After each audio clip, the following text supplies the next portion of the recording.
Hey, talking about winter gardening again. So, if you guys are starting a winter garden this year, you're probably looking at what your options are. And the thing with a winter garden is there are a lot of options, but they tend to be in the same family almost always. They tend to be brassicas because brassicas can really handle the cold, the frost, and bounce back. They can die back and grow back. There's of course other things in winter gardens. There's of course a great diversity of things that you can grow in a winter garden, from root crops to other leafy greens, and I'll talk. All right, so we're back. So basically, brassicas are things that we eat, like cabbage, kale, and mustard, and turnips, and radishes. They tend to be really durable, hardy crops that come up really quick. And something that a lot of people don't know is they'll cross when they go to seed. Like the kales, and it will cross with the mustard, which can be actually really interesting. You can get kale with some spice to it, and then all the mustards will cross with each other. Brussels sprouts will cross with like cabbage, because they're little cabbages, right? All these things will cross, and so when we're doing work with brassicas, we have to keep that in mind. So let's just check stuff here in the garden. If we look right over here, we have my favorite kale. I don't know if you guys have bought this kale yet or started growing this kale, but this kale grows year-round. It'll grow in the heat of summer, and it'll grow in winter, it'll grow in early spring. It'll just go to seed and keep going. And I mean, I love Ragged Jack kale. It's what I've eaten the most out of all the kale varieties. It's what I've grown the most and saved the seed the most, and actually shared the most seed.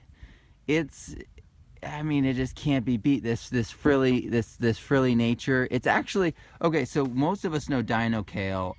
Most of us know that like crinkly, hard kale and fibrous kale that they use in grocery stores because it ships so well, and it can take a beating, and it's just fine, right? Well, this is tender. This could be a salad. This could be a salad green. In fact, it is for a lot of people.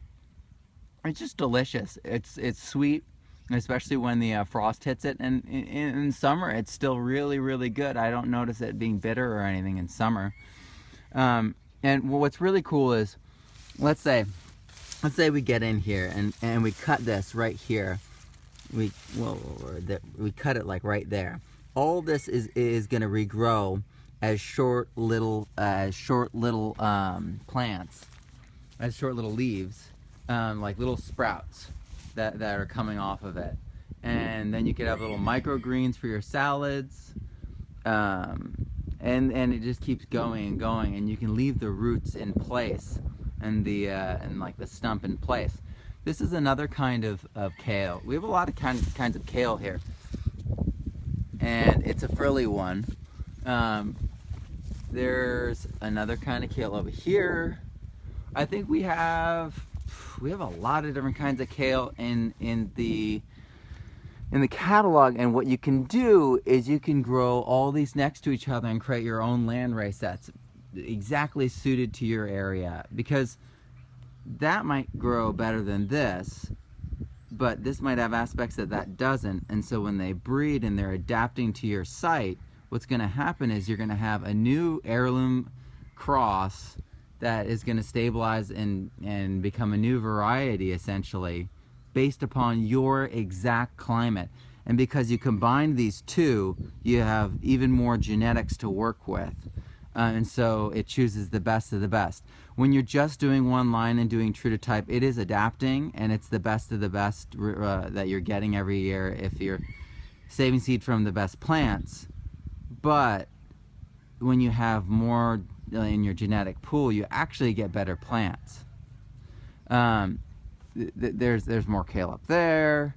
If we go down here, I think the signal will be better if we go down here.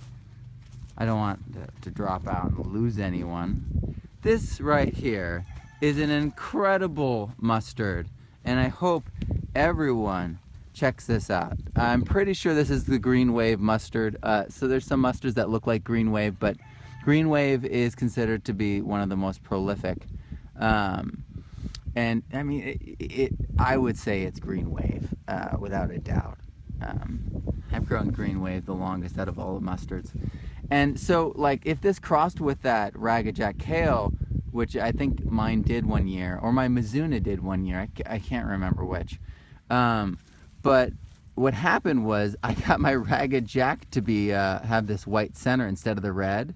And so what happened was it turned into a like a spicy white version of the Ragged Jack Kale. So you could do all these kinds of fun little breeding projects wherever you're at. And then you don't have to just do brassicas. There's other things that grow. There's things like beets and Swiss chard. There's things like bok choy. There's some beautiful bok choy over here. And we have lots of bok choy options and Asian greens. And most Asian greens are also brassicas too. Like Mizuna, which is one of my favorite. It's like a frizzy mustard, or a frilly kind of thing. So here are some beets. Beets, can't be beat. All right, well, I hope you all check out brassicas, because brassicas are totally amazing, and they're kind of an overlooked food. A lot of people use turnips, but they don't they don't cook radishes a lot of times. And radishes and cooked in soup and stuff are absolutely incredible. It mellows them out, but it keeps its personality. So, you know, when you just have like white potato in a soup, it doesn't hold its personality. It doesn't hold any personality. It absorbs the personality of the soup. Meanwhile, a turnip or a radish, and very subtle with a radish, it'll hold on to the personality of itself as it absorbs the soup and releases its personality in the soup to a degree. So anyway, I could talk about food all day, and I could talk about cooking all day too. So I hope you all go and taste something rare today, go plant something rare today, and have a wonderful day. And if you haven't ordered our catalog, go to rareseeds.com and do so. Bye.